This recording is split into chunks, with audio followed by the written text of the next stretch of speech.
Ao me deitar no travesseiro eu me lembro e não consigo acreditar.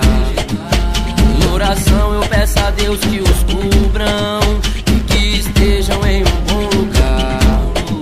Destino trágico, triste que condenou 4 famílias ao limite da dor. E num pequeno gesto de carinho cantaremos com amor.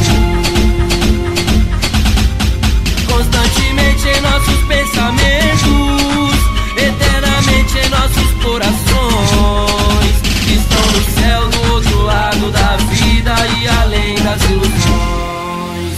E agora os residentes do BNH estão de luto, perplexos a chorar, inconformados com o acontecido.